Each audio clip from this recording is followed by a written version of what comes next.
दूसरा, जो प्राणी किसी दूसरे का धन हरण करता है,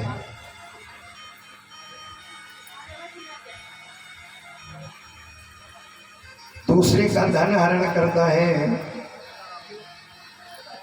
या कहने के बाद देता नहीं है, तो ऐसे प्राणी के शरीर को ले जाकर के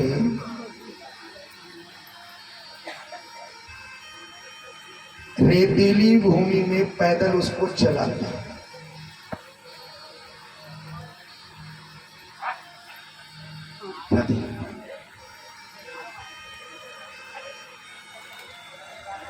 बोले भक्तवत्सल भगवान की।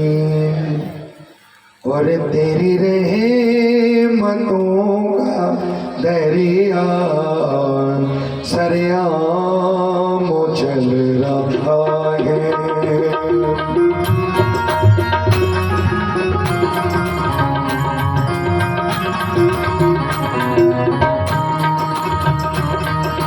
तेरी मनों का दरिया सरेआम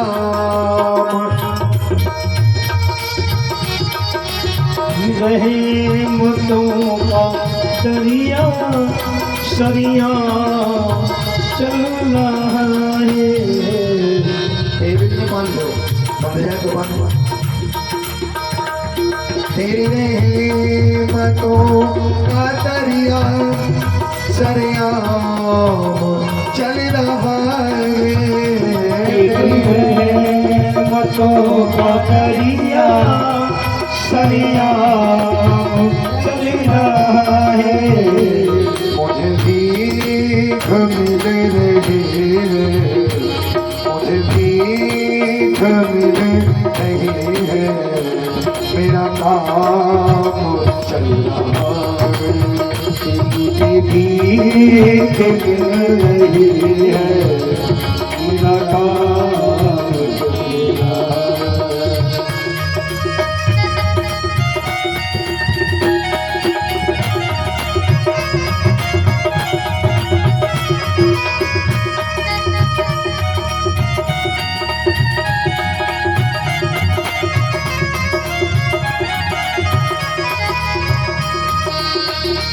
मैंने जब जहाँ पुकारा तूने दे दिया सहारा। मैंने जब भी जहाँ पुकारा तूने दे दिया सहारा।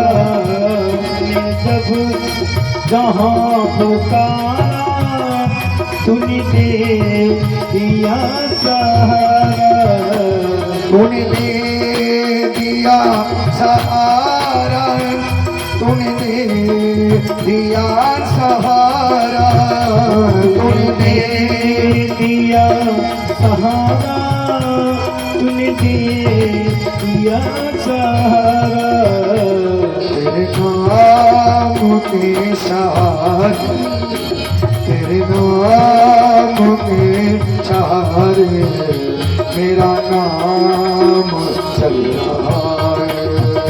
तेरे नाम के सहारे मेरा नाम चल रहा है।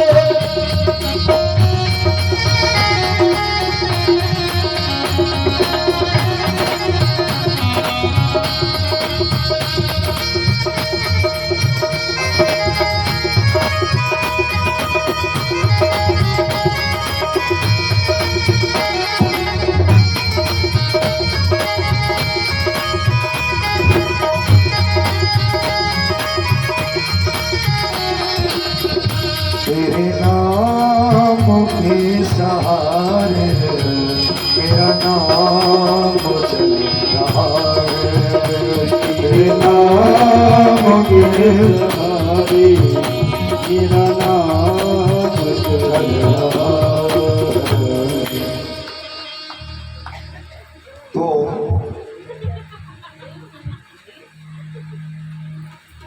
बोले भक्तवत्सल भगवान की। नरकों का वर्णन हो रहा था। कर्जा लेने के बाद जो कर्जा नहीं चुकाता, धोखा देता रहता है, उसके सूक्ष्म शरीर को ले जा करके तपी हुई तांबे की तरह भूमि जो होती है उसमें उसको पैदल चलाया जाता है। जो प्राणी अपने घर में आए हुए अतिथि को फोन करके आए, वो अतिथि नहीं, एकदम जो प्रकट हो जाए उसे अतिथि कहते हैं। और जो पहले से ही निर्धारित कर दे आए रे भैया, वो अतिथि नहीं। अपने घर में आए हुए अतिथि का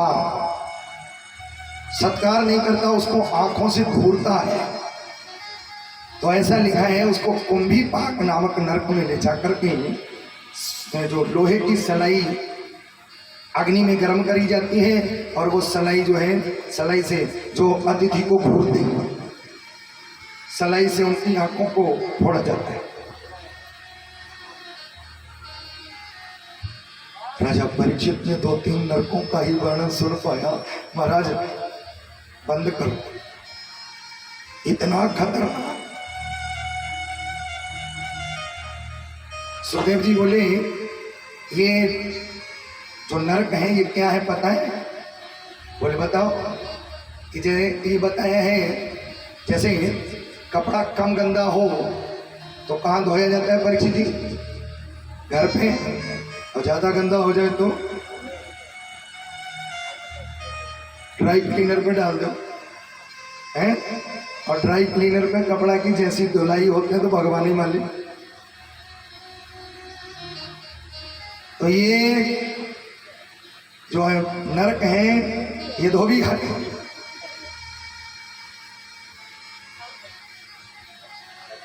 परीक्षित ने कहा महाराज अजब तरीका है पापियों के पापों का धोने का। महाराज कोई ऐसा सरल सा साधन नहीं है जो पापियों के पाप सरल साधन से धुल जाए। कोई तरीका ऐसा, कोई साबुन बता दो।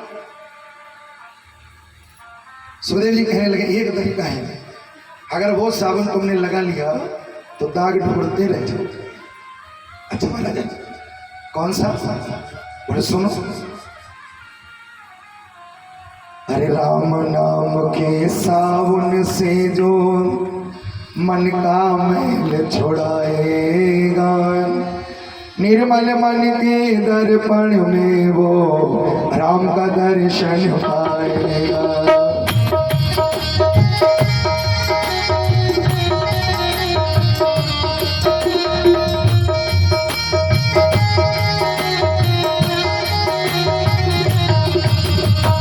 राम नाम के सावन से जो मन का मैल छुड़ाएगा, निर्मल मन के दर्पण में वो राम का दर्शन पाएगा।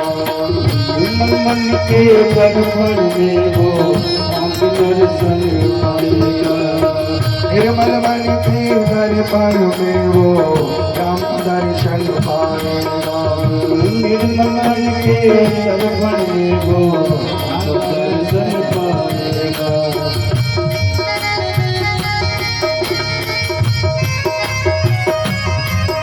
और 84 लाख योनियों के बाद में ये शरीर जो मनुष्य का है ये साबुन, क्योंकि बिल्ली चाह कर भी अपना कल्याण नहीं कर सकती, कुत्ता चाह कर भी अपना कल्याण नहीं कर सकता।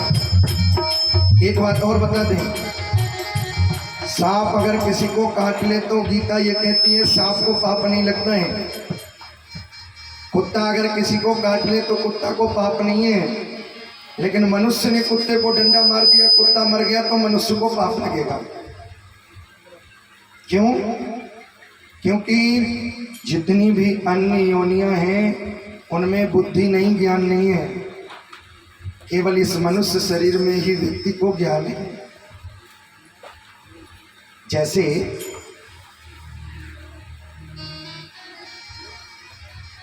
जैसे अगर कोई मुजरिम ओम प्रकाश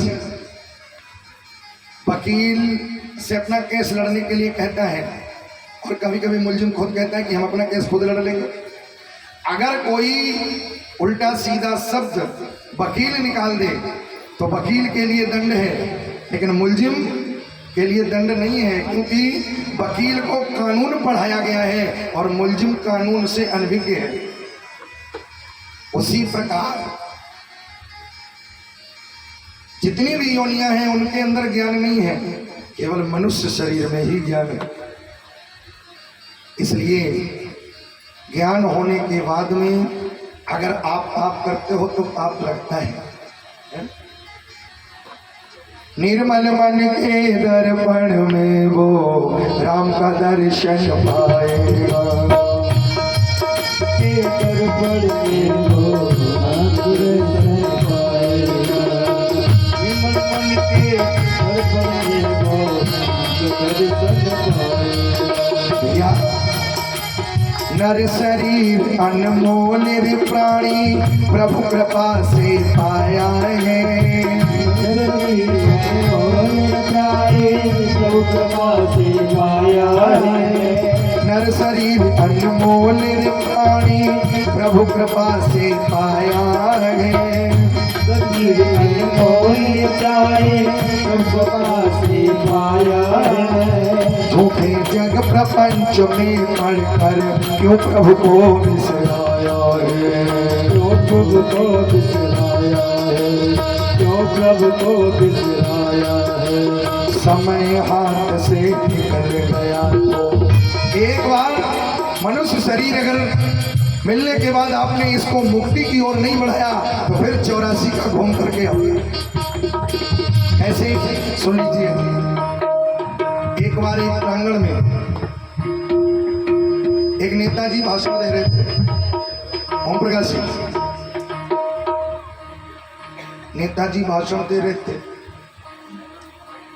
बिजली का करंट सर्किट तक जो है वो शॉर्ट हुआ, पंडाल में आग लग गई। बड़े ध्यान से सुनिएगा, आध्यात्मिक कहानी है ये। पंडाल में आग लग गई, सबको भाग गए, उसमें एक अंधा फंस गया। और सबसे विचित्र बात ये थी कि अंधा उधर ही भागे जिधर आग ज्यादा लगी थी। जैसे हम खूब जानते हैं कि संसार में सुख नहीं है तो हम किसकी ओर भागते हैं, संसार की ओर भागते हैं। उसी प्रकार अंधा भी उधर ही भागे जिधर आग ज्यादा थी। एक आदमी जब सब भागने लगे हैं, अंधा जलने को तैयार, एक आदमी को दया आ गई। और जब उसको दया आ गई तो उसने कहा लाओ एक परोपकार का काम कर लिया जाए। क्या बोले, चलो इस अंधे को ये बाउंड्री पकड़ा देते हैं। अब बाउंड्री पकड़ा देंगे तो ये दीवार के सारे गेट तक पहुंच जाएगा, गेट पे पहुंचेगा, बाहर हो जाएगा तो जान बच जाएगी। तो उस व्यक्ति ने अंधे को दीवार पकड़ा दी। अब जरा थोड़ा और गहराई में जाना, अंधा ऐसे ऐसे करते हुए कहाँ पहुंचा, जहां पर गेट था। और जैसे ही गेट के निकट पहुंचने ही वाला था, क्योंकि दीवार का अनुभव हाथों से कर रहा था, जैसे ही गेट के निकट पहुंचने वाला था उसको खोपड़ी में लगी खुजली। तो जैसे ही खोपड़ी में खुजली लगी, खुजली खजुआने लगा। खुजलाने के बाद जो है हाथ तो हटा लिए लेकिन पैर रोके नहीं। इतने बीच में क्या हुआ, जो गेट था वो निकल गया। अब फिर 84 का फिर चक्कर पार करो, पूरी बाउंड्री पार करो। यही बस मनुष्य का शरीर है। जैसे ही मनुष्य शरीर से वो गेट, हम गेट के निकट आने ही वाले होते हैं, तब तक जगत के प्रपंचों में ऐसे पड़ जाते हैं जो वो गेट जो है निकल जाता है। अब फिर 84 का चक्कर काटा। लेकिन बिहारी, अगर जो लोग इस बात को अभी ध्यान नहीं देंगे, ध्यान तो देना पड़ेगा। बाबा तुलसी जी उत्तरकांड में कहते हैं, ऐसे लोग जो मनुष्य शरीर पाकर भी भजन नहीं करते, तो ऐसे लोगों के लिए लिखा है, सो परत्र दुख पावई सिर धुनि धुनि पछताई, काल ही कर्म ही ईश्वर ही मिथ्या दोष लगाए।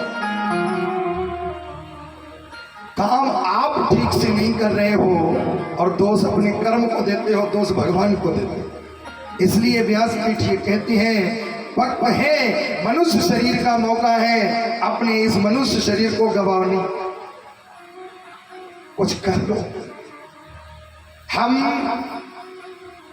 ओम प्रकाश जी पूरा जीवन बेटे के लिए जिए, इसके लिए जिए, बेटी के लिए जिए, नाती के लिए जिए, पोते के लिए जिए, पड़ोसी के लिए जिए, परिवार के लिए जिए, पत्नी के लिए जिए, पूरी जिंदगी में सबके लिए जिए, लेकिन अपने लिए क्या जिए? हमें सबकी चिंता है लेकिन अपनी चिंता नहीं। व्यक्ति को चाहिए, ओम प्रकाश जी 11 महीने, साल में कितने महीने होते हैं? 12 महीने। 12 महीने दुनिया वालों के लिए जीजिए, 1 महीना अपने लिए निकालिए, 1 महीना। और 1 महीना की कौन कहे, हम तो 1 दिन कोई ना जिए, परिवार को ही समर्पित, और परिवार वाले लाठी डंडा ले तैयार।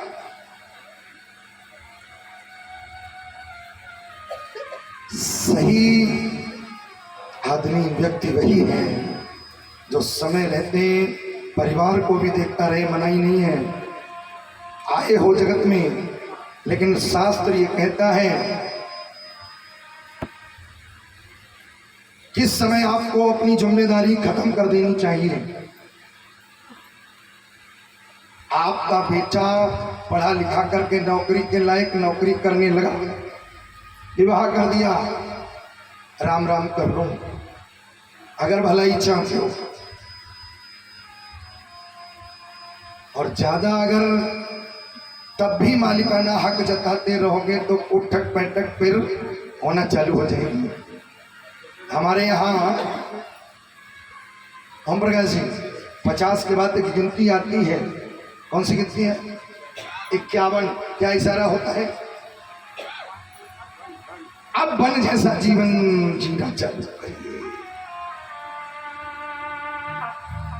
जंगल नहीं जाना है। आपके घर में 5 कमरे हैं, 4 कमरे बहू बेटों को या घर के लोग हैं उनको सौंप दीजिए। 1 कमरे में आप अपने आप को समेट लीजिए, उसी में पूजा घर और उसी में सब कुछ है।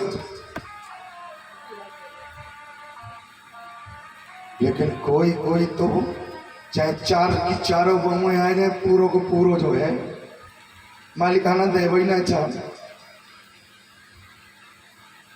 अच्छा एक बात फिर है, या तो सौंप के दे के जाओ या छोड़ के जाओ।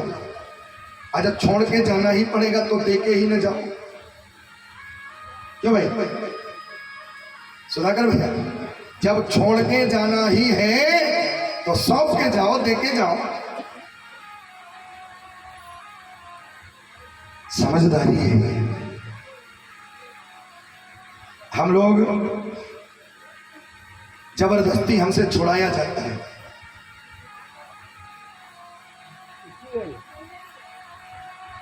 बड़े बड़े दानदाता हैं, पूरी की पूरी परसे ही दान कर दे।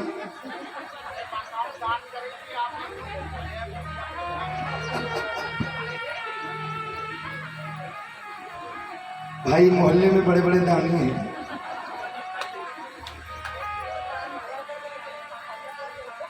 बोलिए भगवत्सल भगवान की। इसलिए देकर जाने में ही भलाई है, हैं? श्री सुखदेव जी कहते हैं, राजन ये नरकों का वर्णन करते करते घबराए हुए परीक्षित ने कहा, महाराज कोई और तरीका? बोले राम नाम का साबुन अगर लगा लिया, आप प्रश्न होता है कि राम नाम का सावन प्रभाव क्या करेगा, क्या करेगा राम नाम। सुन लीजिए, एक व्यक्ति जिसका कि बेटा मदिरा पान करता था,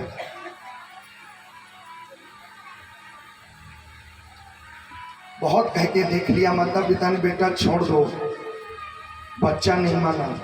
एक दिन एक आश्रम में बाबा जी के पास में ले गया, बाबा जी से कहा कि आप कह दीजिए, हो सकता है ये शराब पीना छोड़ दे। महात्मा जी ने कहा कि हम एकदम नहीं कहेंगे, इसको यहीं छोड़ दो, जब हमारा मन होगा तब हम कह देंगे।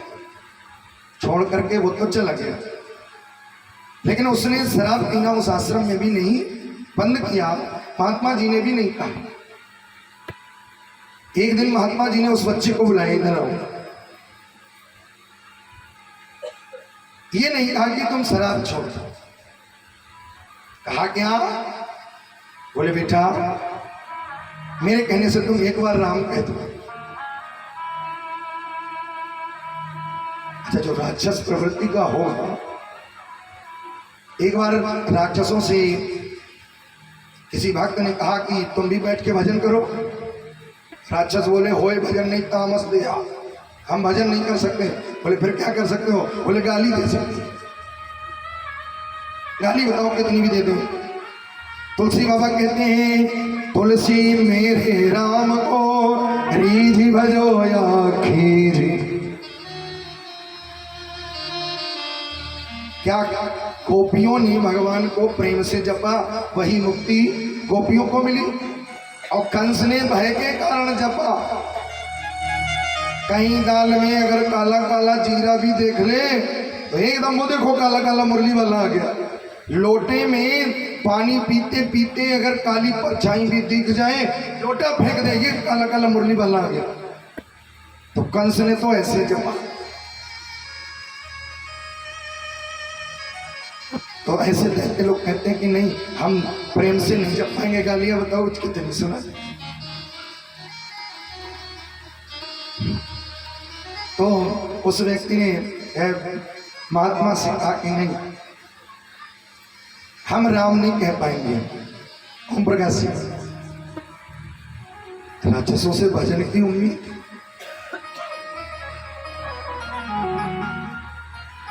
और मैंने एक दिन कहा था, जगत अच्छा लग रहा है इसका मतलब आप स्वस्थ नहीं हैं। ठीक वैसे ही जैसे बुखार है तो भोजन अच्छा नहीं लगेगा, ऐसे ही मन में अगर काम क्रोध मद लोभ मोह अहंकार विराजमान है तो फिर भगवान अच्छा नहीं लगता। हम भी आपसे एक बात पूछें, किसी का मकान खाली हो और बड़ा कोई श्रद्धावान हो, किराए पर लेने के लिए जाओ तो आपका भी मन होगा कि चलो रह जाए। लेकिन किसी का मकान खचाखच भरा हो, आप भी कहोगे यहाँ तो जगह ही नहीं, हम कहाँ रहे। भगवान भी देखते हैं कि किसी का हृदय बिल्कुल निर्मल है, काम क्रोध मद लोभ मोह अहंकार नहीं है, तो ठाकुर जी को बुलाओ ना, तभी ठाकुर जी जबरदस्ती घुस बैठ कर बैठते हैं। लेकिन जब ठाकुर जी देखते हैं यहाँ तो बड़ी लंबी लाइन, तो ठाकुर जी कहते हैं बस जब ये है तो हम कहाँ। इसलिए खाली कमरे में तो हर कोई रहना चाहता है। श्री सुखदेव बाबा कहते हैं, उस बच्चे ने राम नहीं कहा। महात्मा ने कहा कि बेटा एक बार मेरे कहने से राम कह दो। वो बोला हम केवल एक ही बार राम कहेंगे, एक बार ही, दोबारा नहीं बोलेंगे। बोले दोबारा हम कहलाएंगे भी नहीं। उसने एक बार राम कह दिया। समय आने पर बालक मरा, वो व्यक्ति मर गया। और मरने के उपरांत तो पहुंचा, यमराज जी लेकर के गए। चित्रगुप्त से कहा खोलो खाता, क्या पुण्य है क्या पाप है। बोले महाराज सारा का सारा जीवन इसने पाप किया है और पुण्य केवल इतना है जिसने एक बार राम कहा है।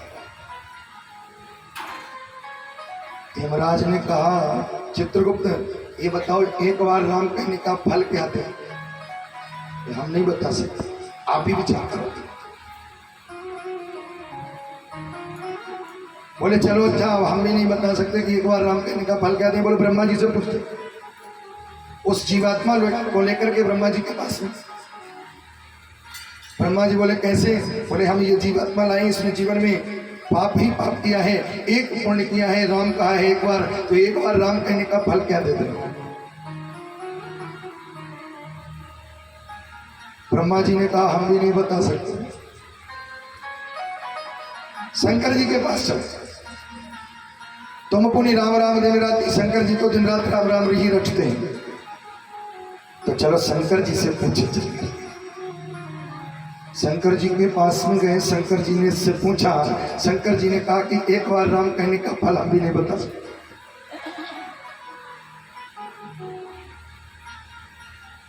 अब हेमराज जी बोले चलो जिनका नाम है अब उन्हीं के पास चले।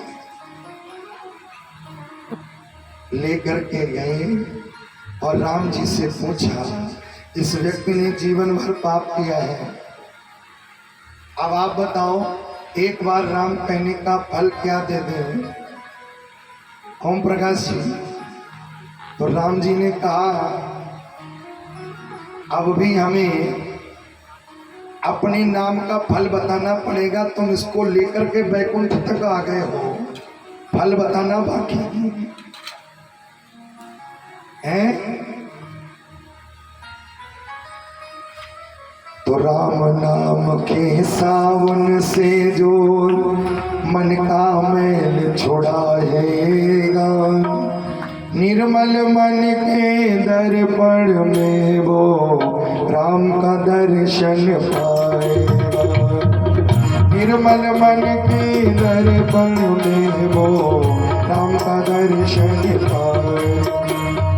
निर्मल मन के दर्पण में वो दर्शन पाएगा।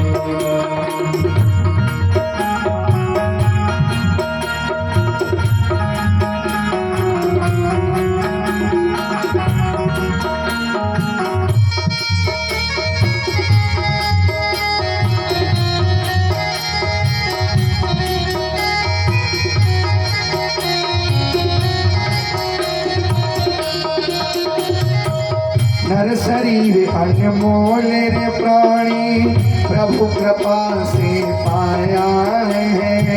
नर शरीर अनमोल रे प्राणी, प्रभु कृपा से पाया है।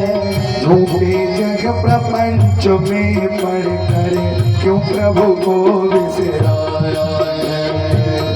जगत में बढ़ के प्रभु को विसराया है।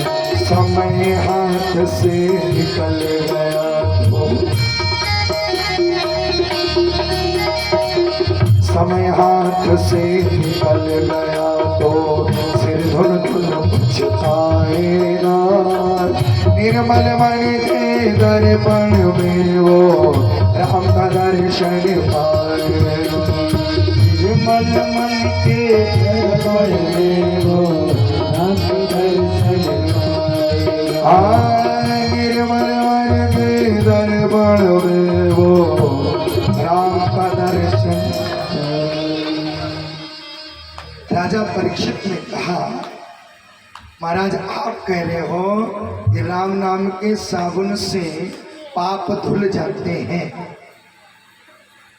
तो मेरा प्रश्न ये है आज तक किसी ने ये साबुन लगाया है? क्यों भाई? और अगर जिसने साबुन लगाया है, जिसने साबुन लगाया है तो कोई प्रमाण है? ऐसे नहीं मानेंगे। और तब जो है फर्रुखाबाद जिले की कथा सुनी। अब तो खैर नहीं है, लेकिन पहले था फर्रुखाबाद जिला। कन्नौज जिले की बात है इस समय। श्री सुखदेव जी कहते हैं कान्य को जे दुजा कश्चिदे दासी पतिर अजा मिला।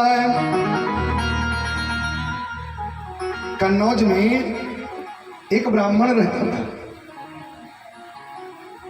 और वो ब्राह्मण इतना तेजस्वी था, 3 काल की संध्या करते करते इतना पक चुका था, सिद्ध हो चुका था, इतना उसके चेहरे पर मस्तक पर तेज था जैसे द्वितीय इव भास्कर, दूसरा सूर्य ही पृथ्वी पर। ज्ञान में प्रवीण। लेकिन एक बात याद रखना, जब समय बुरा आता है तो छोड़ता किसी को नहीं है। मुझे एक बात है सुधाकर भैया की उस दिन बहुत अच्छी लगी कि चाहे वो गुरुजी हो और चाहे पंडित जी हो, चाहे हम हो, चाहे तुम हो, कर्म किसी को नहीं छोड़। कर्म का डंडा तो सबको पड़ता है, चाहे कोई भी हो दुनिया में, चाहे कितना धार्मिक हो और चाहे अधार्मिक हो, कर्म नहीं छोड़ता।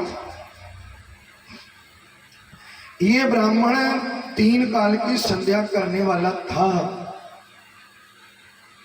चाहे गर्मी हो, सर्दी हो, बरसात हो, जल में खड़े होकर के संध्या किया करता था। लेकिन कभी कभी पूर्व जन्म का कोई पाप खंड छोटा सा पूरे जीवन को कलंकित कर देता है।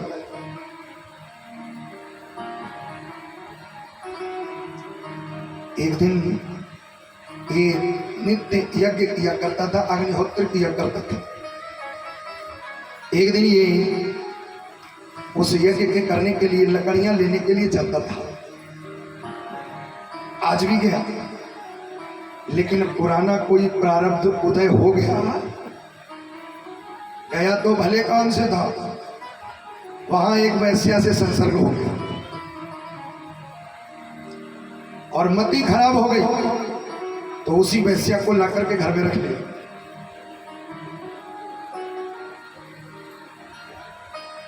घर में रख करने के बाद में धीरे धीरे करके उस वैश्या से 7 बच्चे हो गए।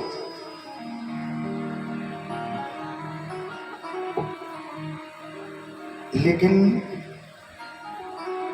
थोड़ा सा पाप खंड जैसे ही खत्म होने को आया, एक दिन ईश्वर की कृपा भई। क्योंकि एक बात और नोट कर लेना, एक बार राम कहने का फल तत्काल भले न मिले, लेकिन वो व्यर्थ नहीं जाता। आज नहीं तो कल जरूर मिलेगा।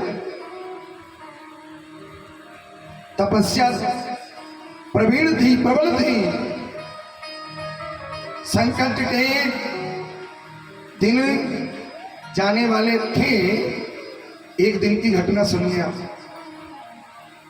यही अजामिल जो था, अपने उस वैश्या वाले परिवार का भरण पोषण करने के लिए अब तो पूजा पाठ छोड़ दिया, पुरोहिताई छोड़ दी, तो अब घर कैसे चले? तो ये चोरी चकारी करने लगा, चोरी करके अपने घर का भरण पोषण करने लगा। एक दिन की बात नहीं, ये शाम को जाया करता था, सवेरे चोरी करके आता था। एक दिन ये गया और भगवान की कृपा हुई।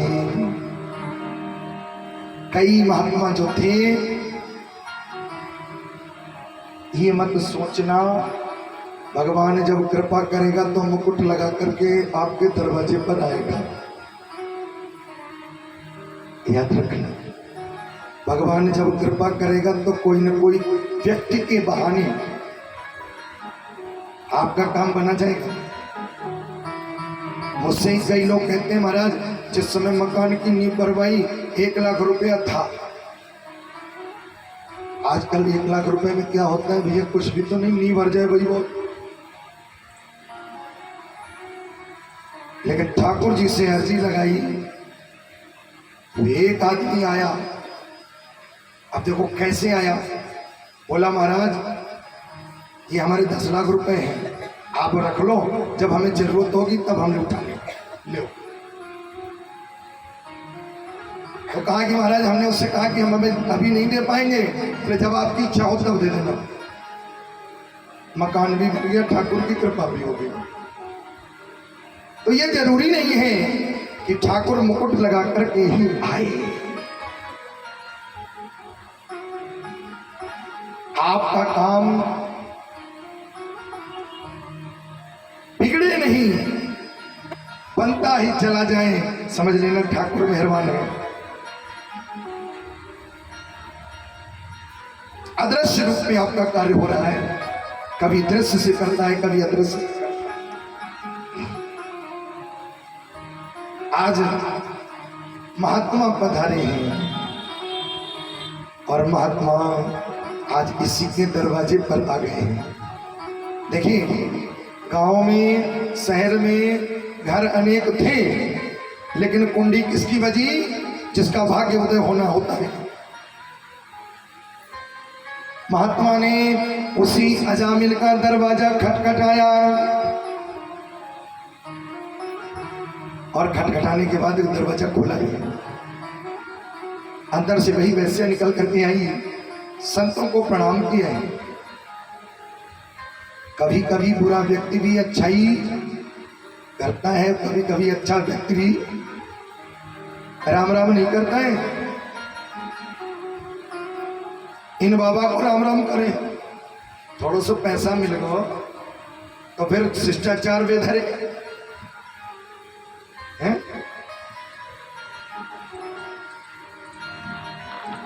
लोग कहते हैं पैर छूने से क्या होता है। ओम प्रकाश जी,